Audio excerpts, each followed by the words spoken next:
Now, the talks between Russia and Ukraine continue, but it remains unclear if they will lead to cessation of hostilities. There's speculation that these talks will pave the way for Russian President Vladimir Putin to meet with his Ukrainian counterpart, President Volodymyr Zelensky. For more on this, we cross to our correspondent in Riga, Latvia, Giles Gibson. Giles, this morning we saw shelling and bombardment in Kiev. What's the latest?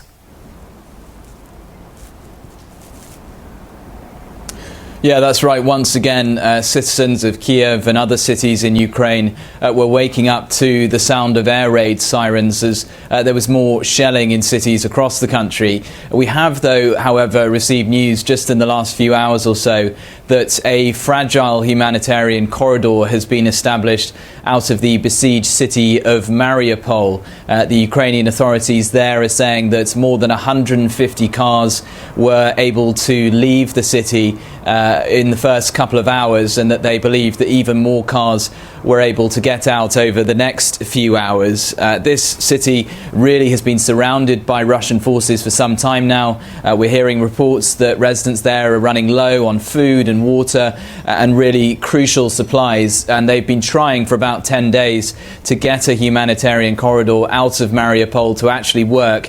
It now appears that for now a sort of fragile ceasefire around that corridor is holding, and that some civilians are able to get out of that city and get to relative safety.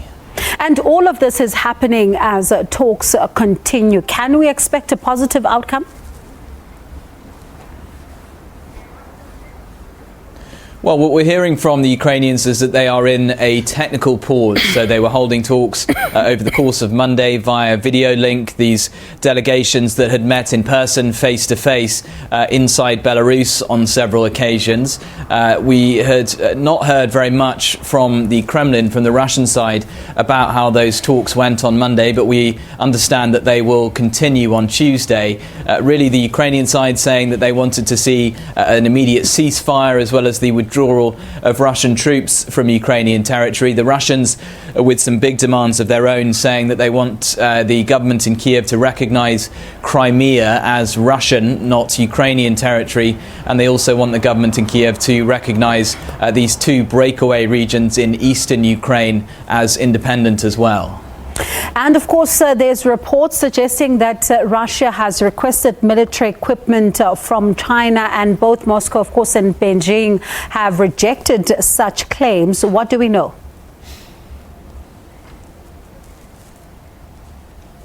Yeah, we know that there have been reports in several international media outlets that Russia made this request to China for some sort of military aid. As you say, Moscow, Beijing, both strictly denying this. It was actually, these reports came out, interestingly enough, just as Jake Sullivan, the US National Security Advisor, was traveling to Rome to hold talks with the top diplomat from Beijing, Yang Jiechi. The National Security Advisor of the Americans had warned China that if they if these reports were accurate, that if they were to send military aid to Russia, that there would be severe consequences. But as I was saying, so far, the Chinese and the Russians are both denying that that's the case. And I mean, it's day 19 since this conflict broke out. Let's talk about the economic impact.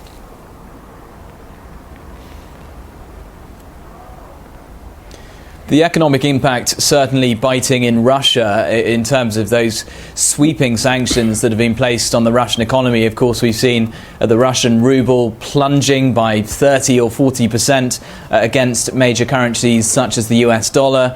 Lots of international firms deciding to pause their operations in Russia, or even just fully head for the exits from the Russian market.